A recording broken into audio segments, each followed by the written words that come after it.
If you're looking at refinancing to get a lower rate and payment, before you do, consider equity optimization. You may not need to refinance when a recast is more beneficial. We recently helped our client recast, which lowered the first mortgage payment from $1,438.27 to $587. Then, with equity optimization, the client was able to pay their home off in 2 years and 4 months. A refinance would have only saved them $200 a month and added $212,850 in interest over the new 30-year term.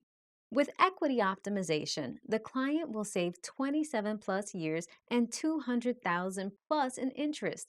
Go to truthandequity.com, enter your numbers, receive your immediate analysis, and find out how you can benefit from equity optimization. Schedule your one on one with a trained strategist at truthandequity.com.